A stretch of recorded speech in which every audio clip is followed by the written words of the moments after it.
I never thought my own son would call me an old hag to my face, but that day at the grocery store changed everything. My credit cards declined, my hands trembling with humiliation as the manager pulled me aside. That night, when I asked why the cards were blocked, Stephen screamed at me through the phone while his wife laughed in the background. After decades of running my bakery, sacrificing everything for my family, I had become nothing but a burden in my own home. What they didn't know was that some burdens can become boulders that crush those who try to discard them. As they jetted off to Hawaii with my money, leaving me to care for my mysteriously mute granddaughter, I discovered the shocking truth about what they'd been doing, not just to me, but to my innocent grandchild. The surprise waiting for them upon their return would change all our lives forever in ways none of us could have imagined. If you've ever felt invisible, if you've ever been underestimated because of your age, or if you've ever wondered if it's too late to reclaim your power, this story is for you. Follow our channel for more incredible true stories of resilience and justice.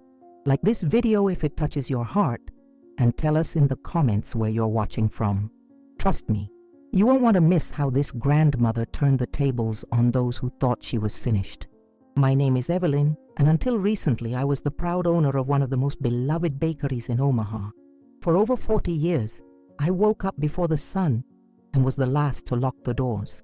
Flour was my perfume, and my pride came from knowing my family never wanted for anything. But on that morning, the one I'll never forget, I stood in my slippers with holes in them, opening the refrigerator in my own home to find nothing but a tub of margarine and half a glass of sour milk. I didn't even have stale bread. Worse still, I was no longer certain I had the right to call this place my home anymore. Stephen, my only son, married Melissa, a woman full of fake smiles and honeyed words. "You're like a mother to me," she would say while pushing me into a tiny back room. "Just until your new space is ready." That new space never materialized. Before long, I became an unwelcome guest. Or worse, a maid who got in the way. They'd give me shopping lists, order me to watch my mute granddaughter because the babysitter called in sick again. And if I coughed in the middle of the night, I'd hear the cutting whisper from their bedroom. How much longer is that old woman going to last? I still had my credit cards. Until that day. I went to the grocery store to buy diapers for my granddaughter and milk for myself, but the cashier declined the card 3 times. The manager pulled me aside, suspicious. Card blocked due to suspicious activity. I froze. I walked home, trembling, and found Melissa on the porch in her bathrobe, laughing on the phone. When Stephen called that night and I asked why the cards were blocked, he screamed, "Old hag, you messed with things you shouldn't have.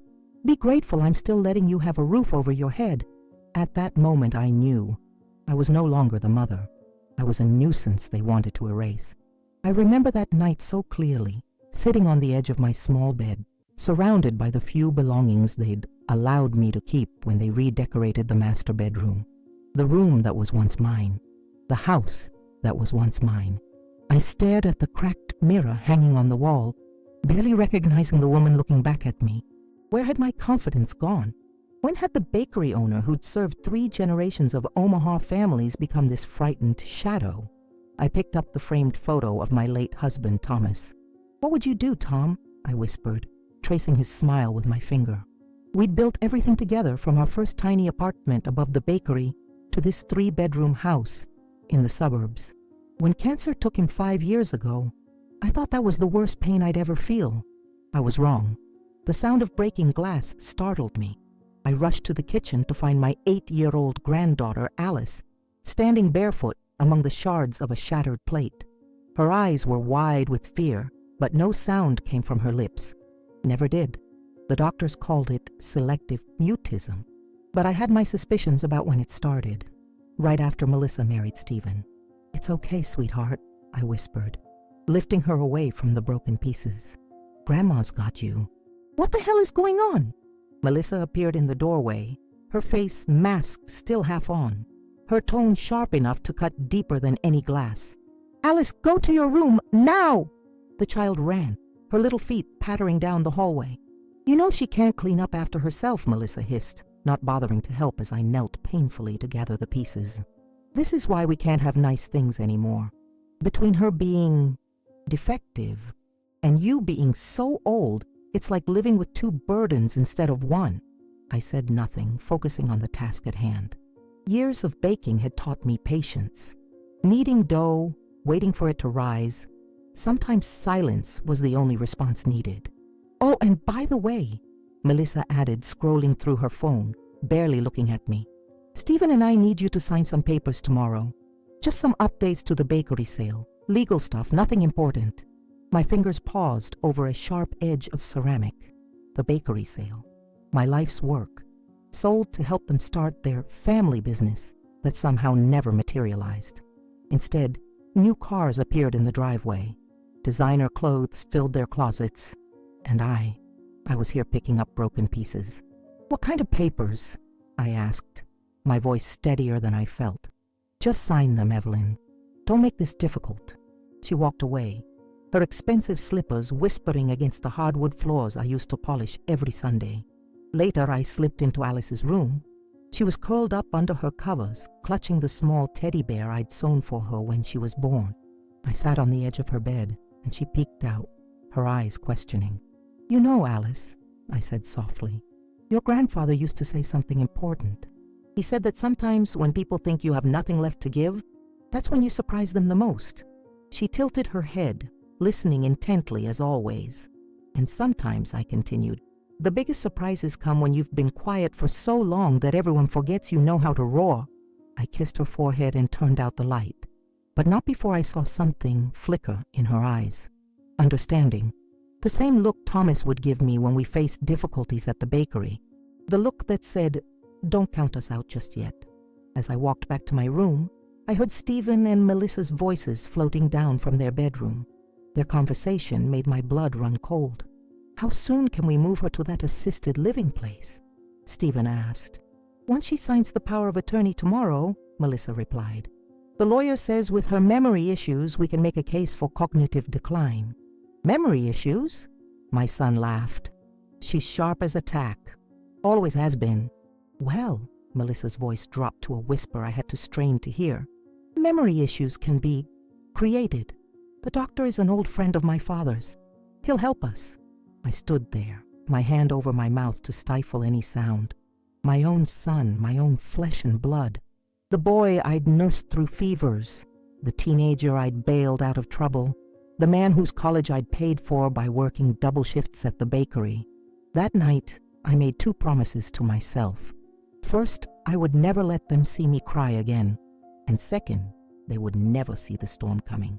Because while they thought I was just an old woman with flour in her veins and nothing left to give, they'd forgotten one crucial thing.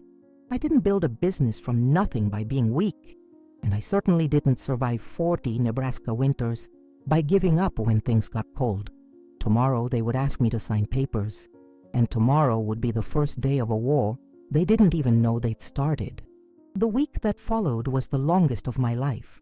I became invisible in my own home, a ghost that everyone carefully avoided acknowledging. Melissa invited her friends over, all of them perfectly coiffed with their designer purses and judgment-filled eyes, and instructed me to stay out of sight. I would retreat to my small room with my granddaughter Alice, who hadn't spoken a word since birth. But those eyes of hers, so expressive that even without sound, I heard everything she wanted to say. One afternoon, while Melissa's laughter echoed from the living room, Alice slipped a folded piece of paper into my hand. When I opened it, my heart nearly stopped. She had drawn me holding a suitcase. Beneath it, in crooked, childish letters, she had written, "Grandma going away." The question cut through me like a butcher's knife. Every day, I thought about leaving. But where would I go? I had sold my old house to help Stephen start the bakery business that, according to him, never materialized. I later discovered that the money had funded a luxurious European vacation that he and Melissa took alone, while I stayed behind cleaning up a child's vomit and answering the doorbell as if I were the maid. I stroked Alice's hair, trying to find words that wouldn't be lies. "No, sweetheart," I whispered, though my voice trembled with uncertainty. "Grandma's not going anywhere." Her eyes studied mine. seeing straight through the half-truth. 8 years old, and already she understood the fragility of promises. I pulled her close, breathing in the scent of her shampoo, the cheap kind Melissa bought for her, saving the expensive brands for herself. Another small indignity in a house full of them. That same week, I began to notice strange behaviors around Alice's medication. Melissa claimed it was for allergies, but the child had no symptoms I'd ever observed. One evening, while preparing dinner, another task that had somehow become solely mine, I noticed Melissa slipping a pill into Alice's apple juice. She caught me watching and quickly turned away, but not before I glimpsed the prescription bottle hidden behind the flour canister. "What are you giving her?" I asked quietly. My wooden spoon paused over the pot of stew. "Just her regular medicine," Melissa replied, her smile not reaching her eyes. "The doctor says it helps with her condition." "Which doctor?" I pressed, feeling a familiar dread crawl up my spine. "Dr. Winters. You've met him." She waved dismissively. "He's the best in Omaha for special needs children." I'd never heard this name before, despite accompanying Alice to all her appointments until recently, when Melissa suddenly insisted on taking her alone. That night, after everyone was asleep, I crept into the kitchen and found the bottle. The label had been partially peeled off, but I could make out enough to know these weren't allergy medications. I took a photo with the old smartphone Stephen had reluctantly given me for emergencies only. The next morning, I waited until Melissa left for her spa day and Stephen had gone to network at the golf course. They're euphemisms for spending what remained of my bakery money. With Alice napping upstairs, I searched through the stack of mail that had accumulated on the counter. Most envelopes were addressed to Stephen or Melissa, but one caught my eye, a bank statement with my name on it. I hadn't received my own mail in months. They'd told me they were helping manage my finances. With trembling hands, I opened it, and the room seemed to tilt around me.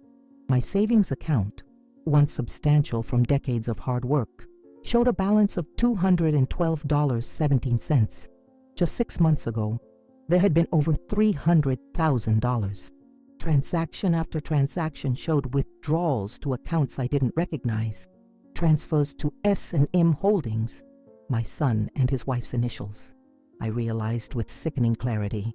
I sank into a kitchen chair, the paper crinkling in my grasp. This wasn't just taking advantage of an aging mother. This was theft. This was betrayal on a scale I couldn't comprehend. And somewhere in this house, there must be documents I'd supposedly signed authorizing all of it. That afternoon, while putting away laundry in Stephen's closet, another chore that had become mine, I found a folder tucked inside a shoebox. Inside were copies of contracts with my signature on them. Except they weren't quite my signature. Close, convincingly close, but the Y in Evelyn curved the wrong way, a detail only I would notice. I photographed every page with shaking hands, tucking the folder back exactly as I'd found it. Then I called James Halpern, an old friend of my late husband's and the lawyer who had handled the bakery sale. I left a message asking to meet privately, away from the house. That evening at dinner, Stephen announced their plans with a smirk that didn't reach his eyes. "Melissa and I are taking a little break, heading to Hawaii for a couple of weeks. Mental health retreat, you know." "How nice," I said, passing the potatoes I'd carefully seasoned and mashed. "When do you leave?" "Tomorrow morning," Melissa replied, not bothering to look up from her phone. "Early flight. You'll watch Alice, of course." "Of course," I echoed, watching my son devour the food I'd prepared without so much as a thank you. How had I raised this stranger, who now sat across from me? Where was the boy who once brought me dandelions from the yard, insisting they were baker's flowers because they were as yellow as fresh egg yolks? Later that night, as I tucked Alice into bed, she slipped me another drawing. This one showed two figures, one small, one tall, holding hands beside what looked like a house. A simple child's drawing, but the meaning was clear. Just us, together, safe. I folded it carefully and placed it in my nightgown pocket next to my heart. "I promise you," I whispered, though she was already drifting to sleep. "Things are going to change, for both of us." I went to my room and retrieved my old typewriter from the closet, the one thing Melissa hadn't managed to dispose of, probably because it seemed worthless to her. Its familiar weight was comforting as I set it on the small desk by the window. The moon cast just enough light for me to see the keys. I inserted a sheet of paper and began to type. I've gone away. Don't look for me. I'm no longer your problem. It wasn't a real goodbye note. It was bait. And as I typed those words, I felt something I hadn't experienced in years. Not the quiver of fear, but the steady burn of resolve. They thought they were leaving on vacation. They didn't realize they were about to lose everything they thought they'd stolen from me. The next morning, I watched from my bedroom window as Stephen loaded their matching designer luggage into the trunk of his BMW. Melissa wore oversized sunglasses despite the cloudy Nebraska sky, her manicured hand waving dismissively in my direction when I appeared at the door to say goodbye. They didn't even kiss Alice goodbye, just shouted from the driveway that they'd bring her a seashell. "Be good for Grandma," Melissa called out with artificial sweetness. Then under her breath, but just loud enough for me to hear, "If she even remembers to feed you." The moment their car disappeared around the corner, I felt the house exhale, as if relieved of their suffocating presence. I looked down at Alice, her small hand clutching mine, and gave it a gentle squeeze. "How about pancakes for breakfast?" I asked. Her eyes lit up, and she nodded eagerly. While she ate, I made the call I'd been waiting to make. James Halpern agreed to see me that afternoon. "Come to my home office," he said, his voice carrying the gruff concern I remembered from decades of friendship with my husband. Fewer ears there than at the firm. I dressed carefully in the one decent outfit Melissa hadn't managed to donate in her closet clean-out, a simple navy dress and matching cardigan that had been my Sunday best for years. I braided my silver hair the way Thomas had always liked it and applied a touch of the lipstick I kept hidden in my Bible. Looking in the mirror, I saw not the defeated woman of recent months, but glimpses of the bakery owner who had once commanded respect throughout Omaha. "We're going on an adventure," I told Alice, helping her into her coat, "to visit an old friend of Grandpa's. James lived in an old Victorian on the outskirts of town, the kind of place that spoke of old money and quiet dignity. His housekeeper showed us into a study lined with leather-bound books and family photographs spanning generations." Alice wandered to the window seat while I took a chair across from James's imposing oak desk. He entered a few minutes later, older than I remembered, with more white in his beard and deeper lines around his eyes. But his handshake was firm and his gaze direct. "Evelyn," he said, "it's been too long. Thomas would be furious with me for not checking in on you more often." "He'd understand," I replied, smoothing my skirt over my knees. "Life moves forward for the living, sometimes in directions we don't expect." He gestured to the folder I'd brought. "Show me what's troubling you." For the next 2 hours, James studied every document I'd photographed, making notes on a yellow legal pad, his expression growing darker with each page. The silence in the room was heavy, broken only by the ticking of an antique clock and the occasional rustle as Alice turned pages in a picture book the housekeeper had kindly provided. Finally, James removed his reading glasses and pinched the bridge of his nose. "They've been systematic," he said quietly. "Power of attorney documents, property transfers, bank account access, all with signatures that look convincingly like yours to anyone who doesn't know better." My throat tightened. "So I have nothing left?" "Not quite." He reached for another document, the original deed to the house. "They made a critical error here. The house transfer was recorded as a conditional gift, not an outright transfer." I leaned forward, confusion mingling with the first faint stirrings of hope. "What does that mean?" "It means," James said, his eyes meeting mine, "that if you can prove you've been mistreated or removed from the property without your consent, the gift can be legally revoked. But how do I prove it?" My voice was barely above a whisper. James tapped his pen against the desk. "Documentation. Medical records showing Alice's improper medication. Bank statements showing unauthorized transfers. And," he hesitated, "possibly testimony from Alice herself." I glanced over at my granddaughter, her head bent over her book, seemingly oblivious to our conversation. But I knew better. Those ears missed nothing, even if her voice remained locked away. "She doesn't speak," I said softly. "But she communicates," James countered, nodding toward the drawings that peeked from my purse. A child psychologist could work with her, and in the meantime, we file for an emergency injunction. My hands trembled in my lap. "What will that do?" "It freezes everything. The house, any remaining assets, custody arrangements, until a judge can review the case." He leaned forward. "Evelyn, this won't be easy. Stephen is your son. Are you prepared for what this will mean for your relationship?" The question hung in the air between us, heavy with implications. I thought of the son I'd raised, the boy who'd stood on a milk crate to reach the bakery counter, who'd cried when his father taught him to ride a bike, who'd hugged me so tightly at his high school graduation that I could barely breathe. And then I thought of the man who'd called me old hag, who'd conspired to drug his own daughter into silence, who'd forged my signature to steal everything I'd worked for. "What relationship?" I finally answered, my voice steadier than I expected. "He destroyed that the moment he decided I was worth more to him as a signature than as a mother."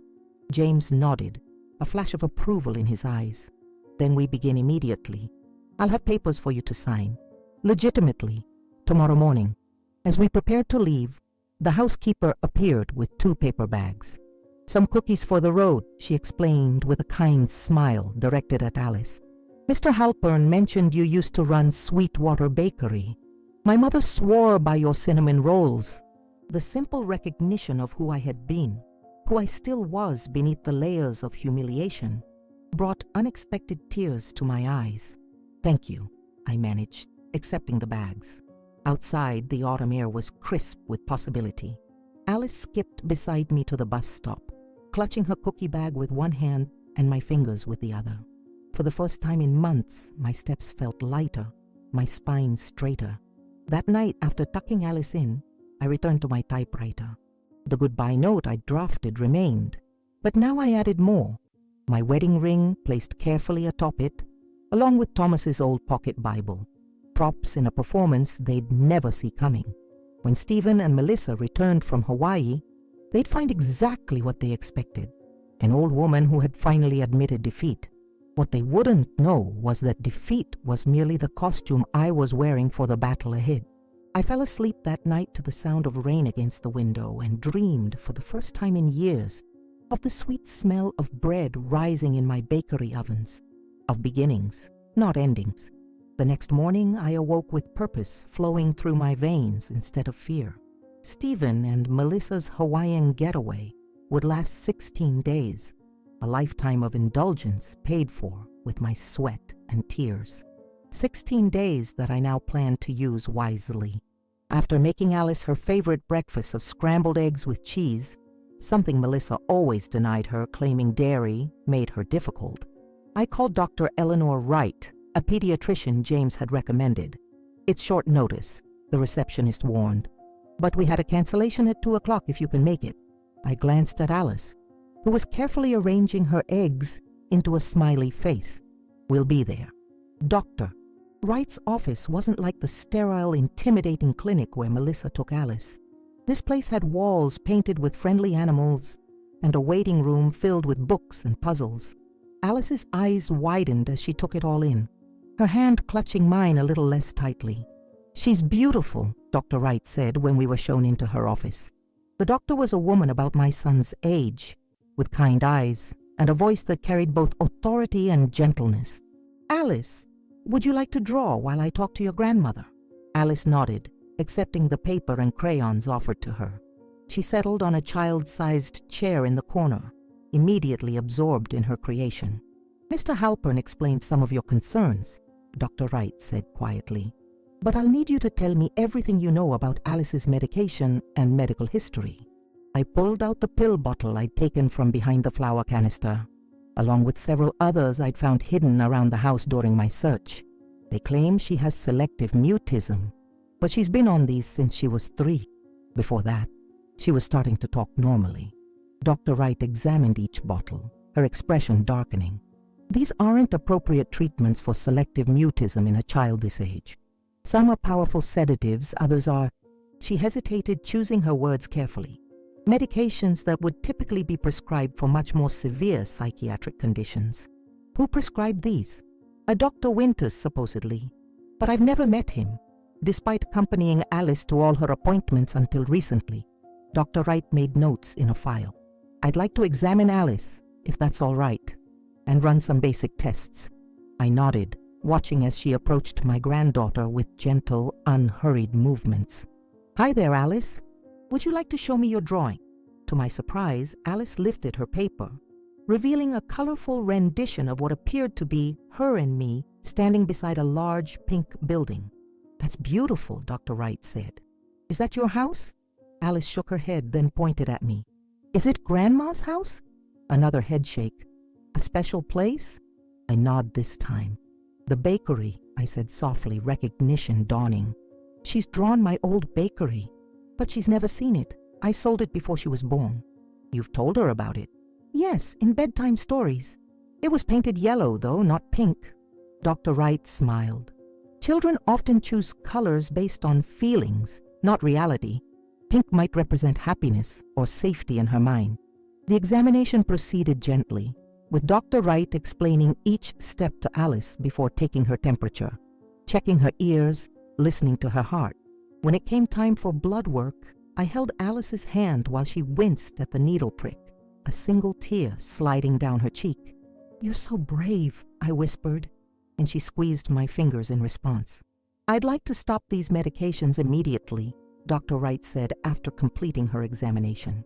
"Based on what I'm seeing and the information you've provided, there's no medical justification for them. We'll need to taper some of them gradually, but others can be discontinued right away." She wrote detailed instructions, then looked at me with serious eyes. "Mrs. Gardner, I need to be clear about something. What you're describing, medicating a child unnecessarily to this extent, is a form of abuse. It's reportable under Nebraska law." The word abuse landed like a physical blow. I'd suspected, yes, but hearing it confirmed by a medical professional made it real in a way that knocked the breath from my lungs. My own son had participated in abusing his child, my granddaughter. The thought made me physically ill. "Report it," I said, my voice barely audible. "Report all of it." The drive home was quiet, Alice falling asleep in the back seat of the taxi. I watched her reflection in the window, her long eyelashes against her cheeks, the slight part of her lips as she dreamed. What dreams came to a child who'd been chemically silenced for most of her life? Did she remember a time when words flowed freely from her mouth? Did she remember her own voice? That evening, I filled the bathtub with warm water and bubbles I'd bought from the corner store. Alice's eyes lit up. Bubble baths were another unnecessary luxury, according to Melissa. I helped her wash her hair, using the gentle baby shampoo Dr. Wright had recommended instead of the harsh adult products Melissa provided. "Tomorrow," I promised, as I wrapped her in a fluffy towel, "we're going to make your room beautiful." And we did. The next day, I used the emergency credit card James had provided to buy new bedding, soft purple sheets instead of the scratchy white ones Melissa insisted were good enough. We found a second-hand bookshelf and filled it with library books. I hung fairy lights around her window and placed a nightlight shaped like a star beside her bed. "This is your sanctuary," I told her, as we arranged stuffed animals on her freshly made bed. "No one can take it from you." But the most significant transformation wasn't in Alice's room. It was in Alice herself. By the end of the first week without her medications, subtle changes emerged. Her eyes seemed brighter, more focused. Her movements became more coordinated. And one morning, as I set a plate of pancakes before her, I heard it, a sound so soft I almost missed it. Just a simple hummed note of appreciation. But it was the first voluntary sound I'd heard from her lips. I froze, afraid to acknowledge it and make her self-conscious.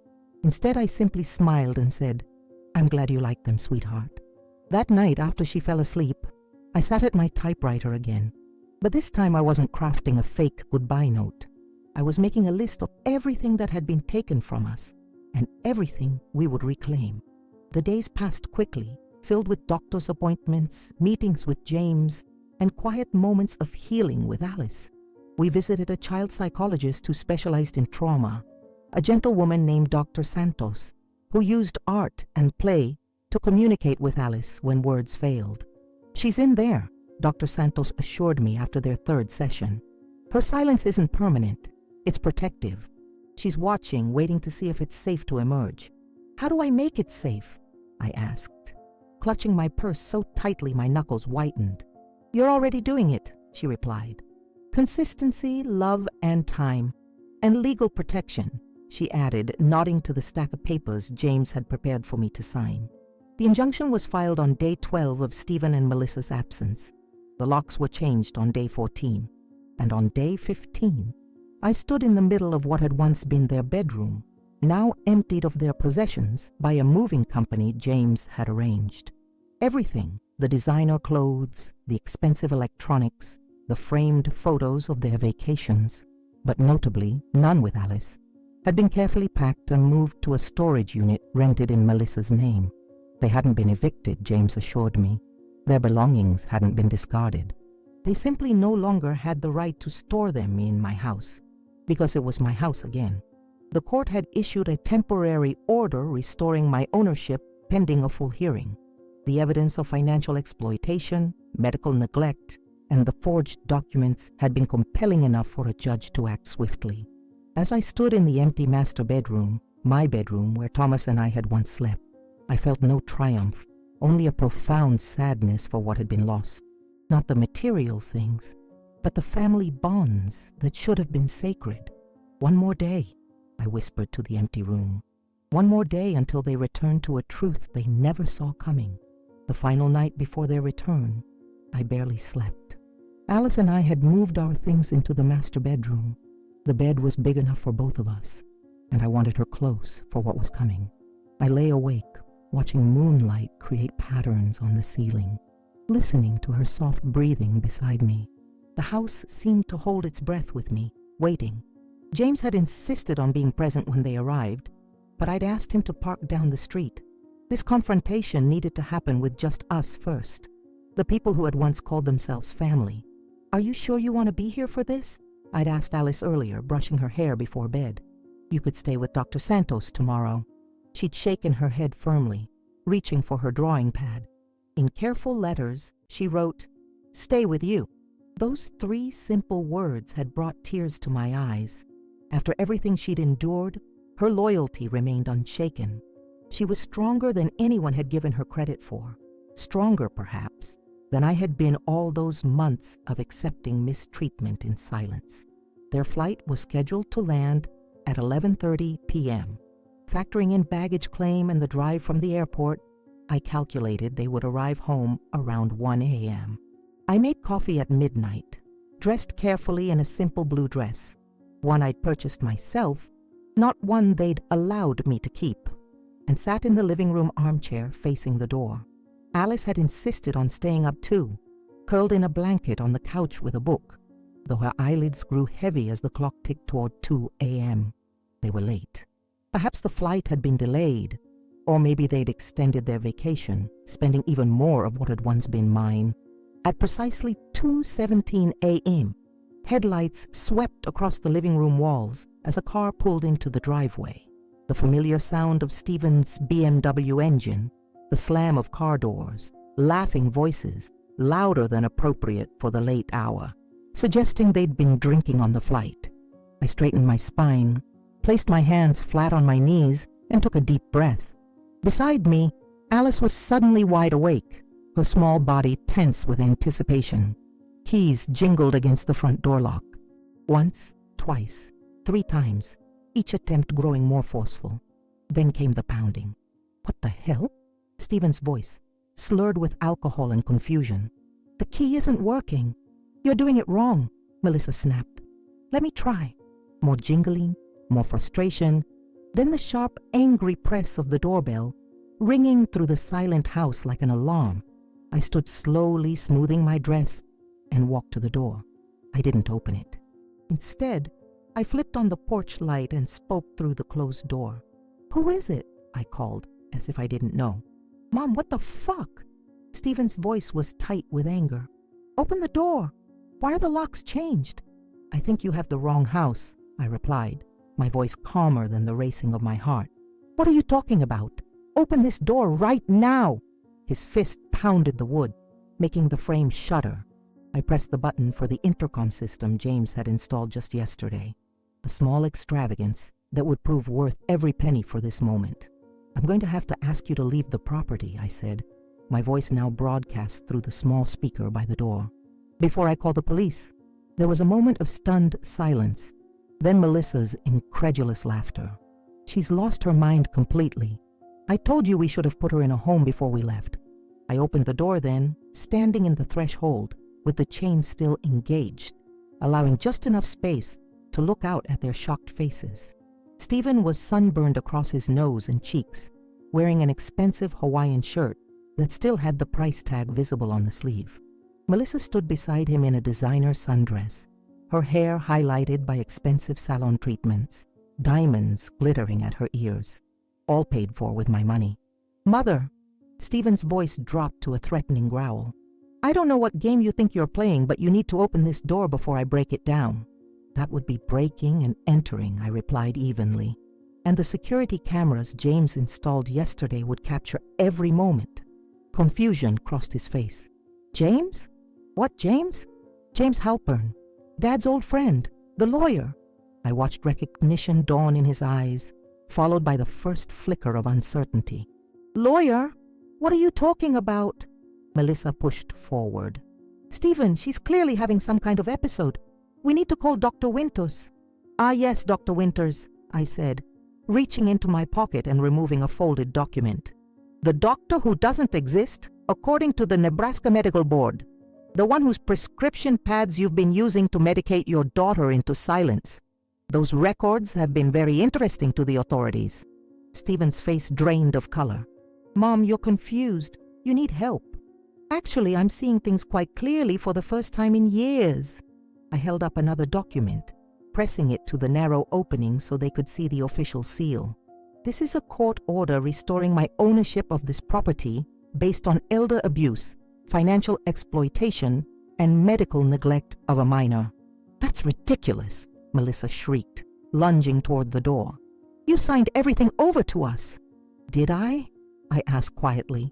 Or did you forge my signature? The handwriting expert the court appointed had no trouble telling the difference. Stephen's expression shifted from anger to calculation. I could almost see him weighing his options, deciding which lie might work best. It was an expression I'd seen before, but had chosen to ignore, making excuses for my only son. Mom, he said, his voice suddenly soft, reasonable. You're confused. We've only been trying to help you. Your memory hasn't been reliable. Remember when you left the stove on? When you got lost coming back from the grocery store? Events that had never happened. Fabrications they'd planned to use to justify taking control of my life. I felt a small hand slip into mine and looked down to see Alice standing beside me, her face resolved and unafraid. And then it happened, the miracle I hadn't dared hope for. Liar, she said, her voice small but perfectly clear in the night air. The single word hung between us, shocking everyone into silence. Melissa's mouth fell open. Stephen staggered back as if physically struck. She talks, Melissa whispered, horror dawning on her face as she realized the implications. She does now, I replied, squeezing Alice's hand. Without the drugs you've been forcing on her since she was 3. The drugs that are listed in detail in the report Dr. Wright submitted to Child Protective Services. Stephen's face contorted with rage. You stupid old hag! You've ruined everything! No, I said calmly. You did that all by yourself. I reached up and unlatched the chain, opening the door fully to reveal the transformed living room behind me, empty of their possessions, restored to the simple, tasteful decor I had once chosen with Thomas. On the mantel stood photographs they had hidden away. My wedding picture, Alice as a newborn in my arms, the old bakery on its opening day. Your things have been moved to a storage unit, I explained, handing Melissa a slip of paper with the address and unit number. The first month's rent has been paid. You have 30 days to claim your possessions before they are considered abandoned. You can't do this, Stephen sputtered, his face mottled with fury. This is our house. Not according to the court, I replied, passing him the final document, the injunction forbidding them from entering the property. If you attempt to enter without permission, you'll be arrested for trespassing. Melissa grabbed the paper, scanning it with disbelieving eyes. This is insane. We'll fight this. You're welcome to try, I said. The hearing is scheduled for next month. Your attorney can contact James Holpung with any questions. I began to close the door, but paused, looking at my son one last time, the boy I had raised, the man he had become. I loved you every day of your life, Stephen. I would have given you anything you needed. All you had to do was ask, not take. The door closed with a gentle click, the new deadbolt sliding into place with a satisfying thunk. Through the peephole, I watched them standing stunned on the porch, Melissa already screaming into her phone, Stephen staring at the door as if he could will it to open. Beside me, Alice let out a small, shuddering breath. I knelt down to her level, searching her face for signs of distress. Are you okay, sweetheart? She nodded, then wrapped her arms around my neck in a fierce hug. Against my ear, she whispered 5 words that healed something broken inside me. We did it, Grandma. We're safe. The next 3 days were a storm of chaos outside our newly peaceful home. Stephen and Melissa didn't go quietly into the night. They launched a campaign of harassment that would have broken me just weeks earlier. They parked across the street, watching the house. They called incessantly until I had the number blocked.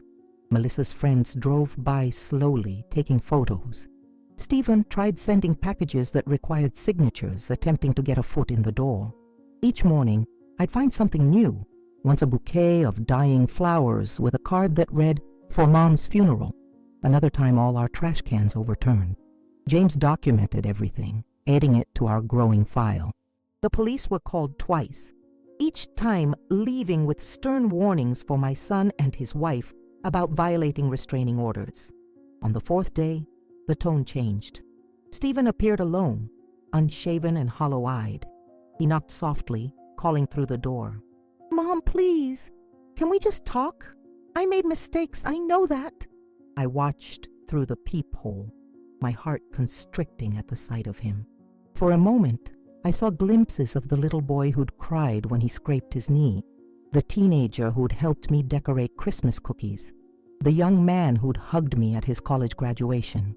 My child, my only son. "Mom, I'm sorry," he continued, his voice breaking. "Melissa pushed things too far. I should have protected you. Please, just 5 minutes." My hand hovered over the doorknob.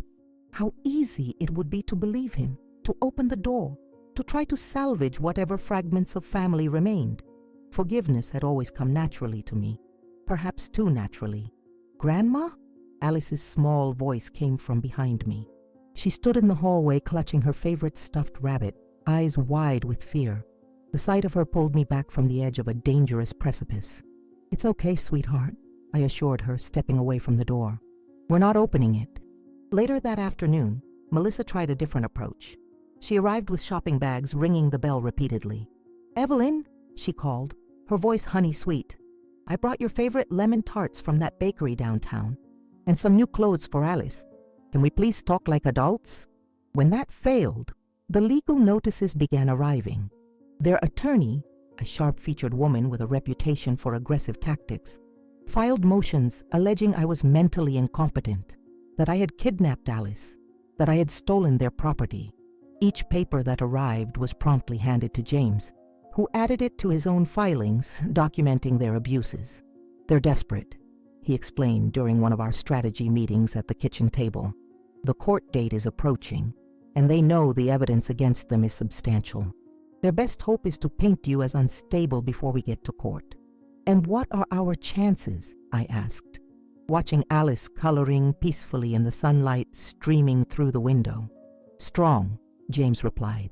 "Dr. Wright's medical testimony about Alice's unnecessary medication is particularly damning, and the financial records clearly show they've been systematically draining your accounts. Will Alice need to testify? The thought of my granddaughter facing her parents in court filled me with dread. I'm trying to prevent that, James said. The written statements from her doctors may be sufficient, especially now that she's beginning to speak again. Alice's progress had been the one bright spot in this difficult time. Each day she spoke a little more, single words becoming short phrases, questions emerging hesitantly. Dr. Santos called it a miracle of resilience. I called it courage in its purest form. A week after the confrontation, I was washing breakfast dishes when the doorbell rang. Through the security camera James had installed, I could see it wasn't Stephen or Melissa, but a woman I didn't recognize holding a microphone, with a man behind her shouldering a camera. "Mrs. Gardner," she called when I cracked the door.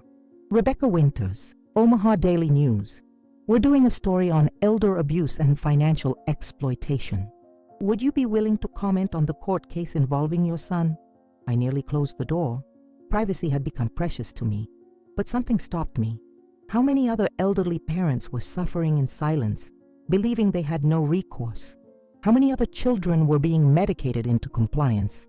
"I'll speak with you," I said cautiously, "but not about the specific details of an ongoing case, and not here." We arranged to meet at a small cafe the following day.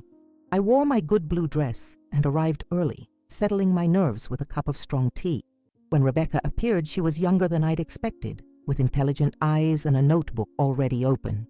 "Thank you for meeting me," she said, sliding into the booth. "Your attorney provided some background, but I'd like to hear from you directly. Not the legal details, but your experience." I wrapped my weathered hands around the teacup, gathering my thoughts. "When you've lived as long as I have," I began slowly, "you accumulate certain expectations about how life will unfold.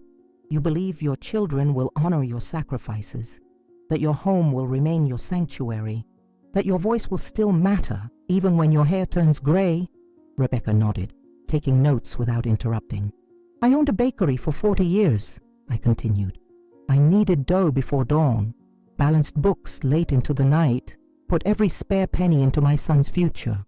I thought I was building a legacy of love and hard work. Instead, I became an inconvenience to be managed, then eliminated." "How did it happen?" she asked softly. "Gradually, then suddenly," I replied, echoing Hemingway's description of bankruptcy. "A suggestion here that I was becoming forgetful, a document there that needed signing for tax purposes, a granddaughter who never spoke because she was kept perpetually sedated, a bank account emptied one transfer at a time. And no one noticed." The question carried an edge of incredulity that made me wince. People see what they expect to see. An elderly woman becoming dependent on her children? That's the natural order of things, isn't it? Few question whether that dependency is enforced rather than inevitable. Rebecca's pen paused. "What would you want other older adults in your situation to know?" I thought of the woman I'd been just weeks ago, defeated, ashamed, believing I deserved my diminishment. That silence protects the wrong people. That age doesn't negate your right to dignity. That it's never too late to reclaim what's yours. The story ran 3 days later. Hidden in plain sight. Elder abuse in suburban America. It didn't name us specifically, respecting the ongoing legal proceedings, but it included statistics, warning signs, and resources. My words appeared as anonymous quotes, but I recognized them. Small seeds of truth planted in public consciousness. The afternoon the article was published, I received an unexpected call. The number was unfamiliar and I answered cautiously. "Mrs. Gardner, this is Barbara Ellison." The name meant nothing to me until she continued. "I was your second employee at Sweetwater Bakery back in 1987. I worked the register while I was in college." The memory surfaced. A bright-eyed young woman with a quick smile who never complained about the early hours. "Barbara, of course I remember you." "I saw the article," she said, her voice warm with concern. "I recognized your words, even without your name. I've been thinking about you for years, wondering what happened after you sold the bakery. The last time I had your cinnamon rolls was at my wedding, remember?" I did remember. I'd catered her small reception, a gift to the young woman who'd become almost like a daughter during her years at the shop. "The bakery space is empty now," Barbara continued. The franchise that bought it from your son went bankrupt last year. I drive past it every day on my way to work, and I always think of you. Something stirred inside me. Not nostalgia, but possibility. Is it for lease? I heard myself asking. I believe so, Barbara replied. Why do you ask? I didn't answer her question directly. Instead, I said, would you like to meet for coffee tomorrow? I think I might have a proposition for you. That night, as I tucked Alice into bed, she looked up at me with serious eyes. Are they ever coming back? She asked. The question she'd been holding inside for days. I smoothed her hair back from her forehead. Your parents? She nodded. They might try, sweetheart, but they can't take you away again. The court won't allow it. I don't want to see them, she whispered, clutching her rabbit tighter. You don't have to do anything you don't want to do, I promised. Not ever again. As she drifted to sleep, I sat at the small desk in my reclaimed bedroom, opening my old recipe book. The pages were worn, stained with vanilla extract and butter fingerprints, filled with handwritten notes from decades of perfecting each creation. I ran my fingers over the familiar handwriting, feeling something awaken that I thought was lost forever. Tomorrow, I would call the realtor about the empty bakery space. I would talk to James about setting up a trust for Alice's future. I would begin sketching plans for a new chapter that neither Stephen nor Melissa had ever imagined possible. Because while they had seen me as a story ending, I had discovered I was still very much in the middle of my own narrative. 3 weeks later, I stood in the empty shell of what had once been Sweetwater Bakery, my footsteps echoing on the worn tile floor. The franchise that had taken over after Stephen sold it had stripped away everything that made it special. The hand-painted sign, the antique display cases, the cozy corner with mismatched chairs where regulars had lingered for decades. What remained was just a hollow commercial space with bare walls and exposed pipes. But I could still see it. The bakery as it had been, as it could be again. I closed my eyes and inhaled deeply, almost convincing myself I could smell the yeast and vanilla that had perfumed this space for 40 years of my life. What do you think? Barbara asked, standing beside me. At 57, she had laugh lines around her eyes and silver threading through her dark hair, but her smile was exactly as I remembered it, warm, eager, slightly mischievous. It needs work, I admitted, running my hand along the counter where my old cash register had once sat.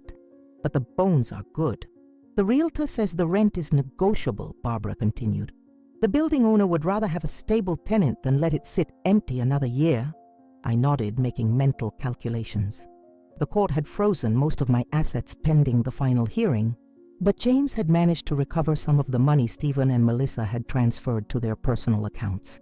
Not enough to buy the business outright, but enough for a beginning. We would need to start small, I said. Focus on what we do best. Cinnamon rolls, sourdough, those lemon tarts everyone used to line up for. Barbara's eyes widened. We? I turned to face her fully. I can't do this alone, Barbara. I'm 73 years old. I have the recipes, the knowledge, and some startup capital. What I need is a partner with energy and business sense.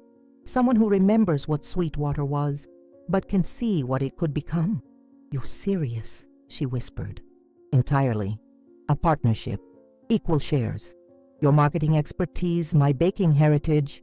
What do you say? A slow smile spread across her face. I say we need to call a contractor about fixing that back oven. The next day, I brought Alice to see the space. She walked the perimeter slowly, trailing her fingers along the walls, looking up at the high ceilings with their exposed beams. This was your bakery? She asked, her voice growing stronger each day. It was, I confirmed, and it might be again in a new form. She stopped by the large front window, pressing her palms against the glass. Can I help? Of course you can, sweetheart. Every bakery needs a taste tester. She shook her head. No, I mean really help. When we reopen, I knelt beside her, though my knees protested. You want to work in the bakery? She nodded solemnly.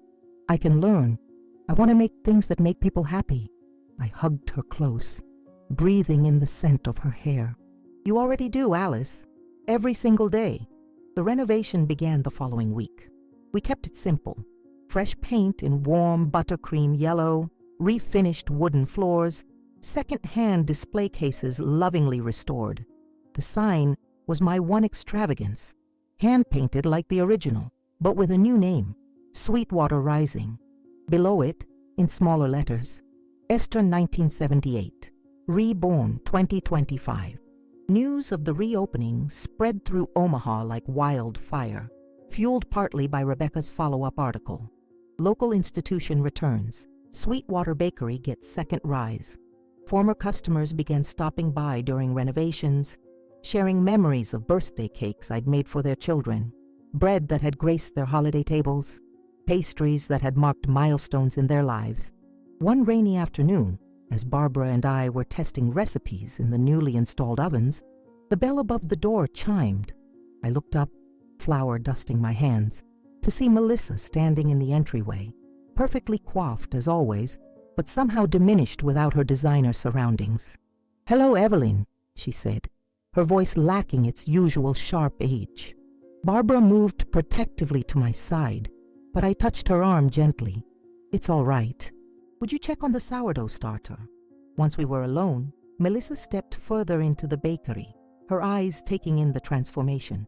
"So the rumors are true. You're really doing this?" "I am," I confirmed, wiping my hands on my apron. "What can I do for you, Melissa?" She clutched her expensive handbag like a shield. "Stephen doesn't know I'm here. He's not handling things well." "And you are?" I asked, not unkindly. A flash of something, anger, desperation, crossed her face. "We're living in a one-bedroom apartment, Evelyn. Stephen lost his job offer. My friends won't return my calls since that article came out. Our lawyer says we're likely to lose everything at the hearing next week." I waited, sensing there was more. "I came to ask." She hesitated, pride warring with necessity. "Is there any way we could settle this privately? Before the hearing?" I studied the woman who had systematically worked to erase me from my own home, who had medicated her daughter into silence for years, who had called me old hag behind my back while smiling to my face. "What are you proposing exactly?" I asked. "If you drop the charges, stop the court case, maybe we could come to an arrangement. You keep the house, we keep what's left in the accounts." Her voice hardened slightly. "And we all avoid the public humiliation of a court hearing." I picked up a rolling pin, feeling its familiar weight in my hands. The rhythmic motion of rolling dough had always helped me think. "And Alice?" Melissa's gaze dropped. "She seems happy with you." "She's beginning to heal," I corrected. "She speaks now. She's seeing therapists to help her process the years of unnecessary medication. She has nightmares about being forced to go back to you." "I never meant to hurt her," Melissa whispered, a tear slipping down her cheek. "The doctor said it would help her condition." "What doctors, Melissa? The ones who don't exist?" I set the rolling pin down carefully. "I want to believe there's some part of you that cares for Alice. That's the only reason I'm even having this conversation." She looked up, hope flashing briefly in her eyes. "I will not drop the charges," I continued, my voice firm but not cruel. "What you and Stephen did was wrong, and there need to be consequences. But I will speak to James about a potential settlement that includes voluntary termination of your parental rights." "You want us to give up Alice completely?" Her voice rose in indignation. "When was the last time you asked about her well-being, Melissa? Not her custody status, not her value as a bargaining chip, her actual well-being as a child?" She had no answer, and in her silence lay all the confirmation I needed. "Think about it," I said. "Talk to Stephen. James will contact your attorney with terms." After she left, Barbara emerged from the back, concern etched on her face. "Are you all right?" I looked around at the bakery taking shape around us, thought of Alice safely at her therapy session, of the home we were creating together. "Yes," I said, surprising myself with how true it felt. "I really am." The day before our opening, a small package arrived at the house. Inside was a worn teddy bear with one eye missing and a tattered ribbon around its neck. A note accompanied it, written in Stephen's handwriting. "This was mine when I was Alice's age. You kept it all these years. I thought she might want it." No apology, no grand gesture of reconciliation. just a small acknowledgement of shared history, of the complicated bonds that tie families together, even when they fracture. I placed the bear on Alice's bed without comment, letting her discover it herself.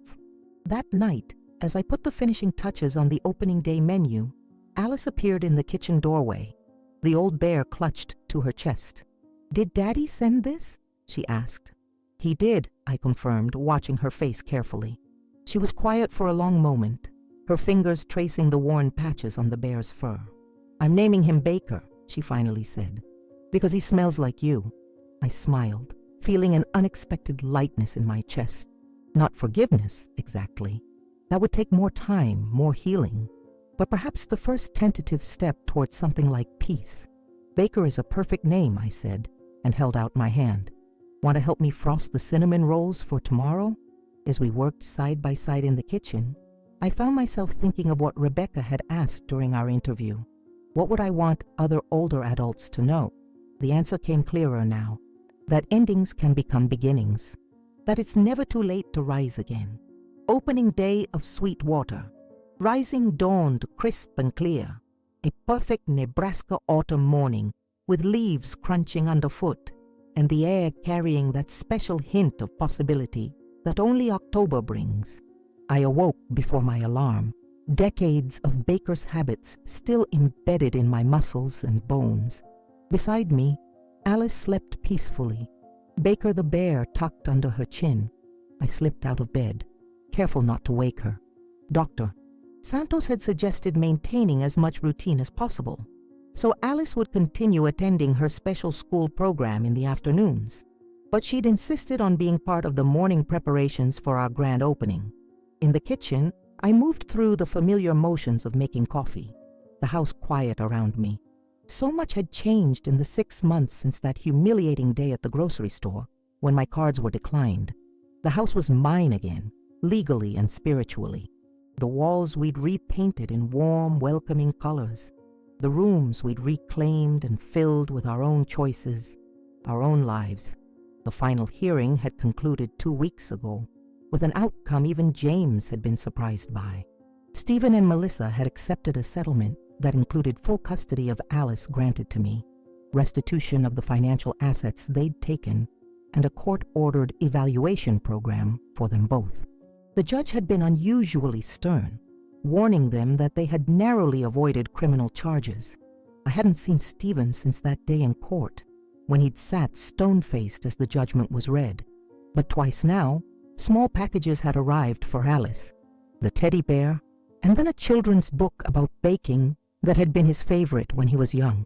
No notes, no calls, just these small bridges extended across the chasm that had opened between us.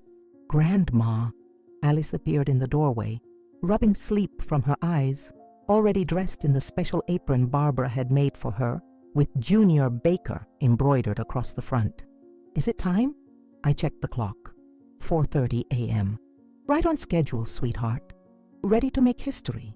She nodded solemnly, taking her place at the small step stool by the counter, while I gathered ingredients for our traditional family coffee cake.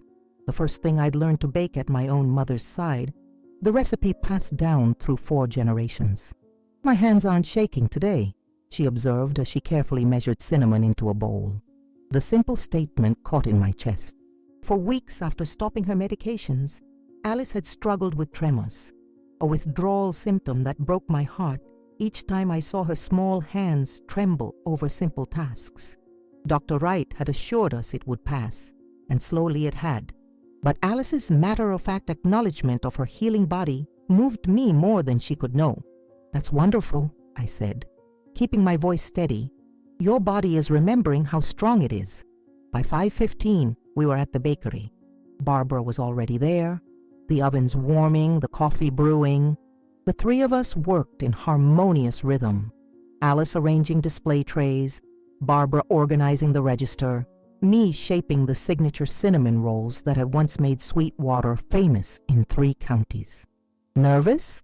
Barbara asked as she caught me staring out the window at the empty sidewalk.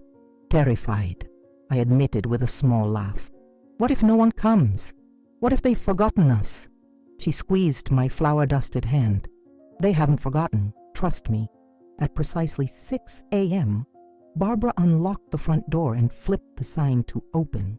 I stood behind the counter, heart pounding, as Alice proudly arranged the final pastry on the display shelf.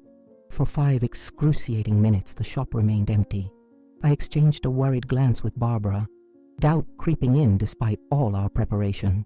Then the bell above the door chimed, and in walked Harold Finnegan, 92 years old and still wearing the same type of flannel shirt he'd worn when he was my first customer 47 years ago. "Well, look what's risen from the ashes," he said, his voice creaky, but his eyes bright. "Been waiting for this day, Evelyn. Nobody makes sourdough like you do." Before I could respond, the bell chimed again and again. Within 30 minutes, a line stretched out the door and down the block. Old customers and new faces, people who'd read Rebecca's article, neighbors curious about the reborn institution. By 10 a.m., we'd sold out of nearly everything. Alice moved between tables, offering water to those still waiting in line, her voice growing more confident with each interaction. Barbara handled the register with efficiency and charm, remembering names and preferences as if she'd never been away. And I felt more alive than I had in years, my hands working the dough, my heart full as I watched my granddaughter blossom before my eyes. At noon, we closed briefly to restock. I was wiping flour from my face when I glanced up and froze. Through the window, I could see Stephen standing across the street, watching the activity inside the bakery. He wasn't approaching, just standing there in the autumn sunlight, hands in his pockets. Our eyes met through the glass, and for a moment I saw something in his face I hadn't seen in years. A flicker of the boy who had once proudly helped me knead dough, who had boasted to his friends that his mom made the best cinnamon rolls in the universe. Not remorse exactly, but recognition, acknowledgement of what had been lost. He gave a small, almost imperceptible nod, then turned and walked away. "Who was that?" Alice asked, appearing at my side. I hesitated, unsure how to explain the complicated emotions swirling through me. "That was your father," I said finally. She looked out the window at his retreating figure. "Is he coming back?"